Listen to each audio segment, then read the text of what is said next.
طب وانت ايه اللي جبرك يا فنانة انك ما تتعري كده وتبيني لحمك كله وتبقي سقعانة وانت بترقصي يعني، والناس قاعدين لابسين وبنطوهات وحاجات وسقعانين.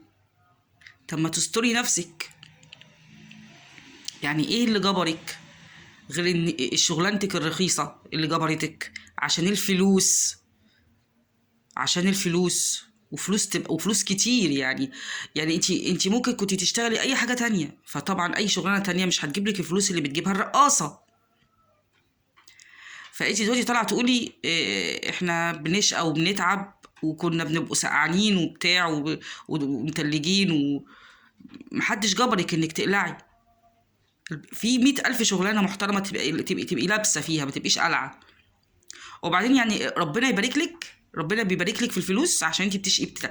مين قالك ان ربنا بيبارك للرقاصة؟ يعني انهي ضال مضل ده اللي قالك ان ربنا بيبارك للرقاصة؟ عايزة افهمها دي. الرقاصة دي مالها حرام يا فنانة؟ عشان بتاكل من لحمها، بتاكل من من نظرات الناس ليها للحمها، بتكشف لحمها وبتعري نفسها عشان تاخد فلوس،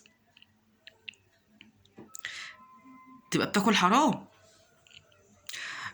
فلوسها مش حلال. وبعدين انا نفسي يبقى عندنا نص الثقة اللي عندكم، بتتكلموا بثقة يعني فظيعة، ثقة عالية قوي. احنا ربنا بيبارك لنا واحنا في شغلانتنا حلال واحنا ما بنشتغلش في الضلمة واحنا ايه يا فنانة انت وهي؟ انت رقاصة يا ماما، ده اللي بتشتغل مغنية ولا المغني ولا الممثل بيتقال له انت فلوسك حرام. ما بالك باللي بتتعرف جسمها كله عريان، بتبقى واقفة جسمها كله عريان وبتهز شمال ويمين وبتثير غرائز الناس. ما هو الرقص ده كده، ما هو الرقص بيثير غرائز الناس وبتخلي الشباب والرجاله بيبصوا على جسمك ويتفحصوا في كل حته في جسمك. بتبقى واقفه لا عندها خشة ولا حية، واقفه عريانه، واحده واقفه عريانه وتقولي انا فلوسي حلال وربنا بيبارك لي؟ ايه الثقه دي؟ وايه التجرؤ ده؟ ايه التجرؤ اللي على الله ده؟ ربنا يهديكوا، ربنا يهديكوا ويصلح حالكوا.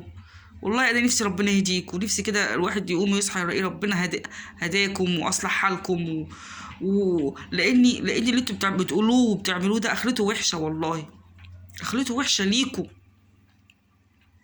اخرته وحشه. خافوا ربنا، اتقوا الله، الله غالب.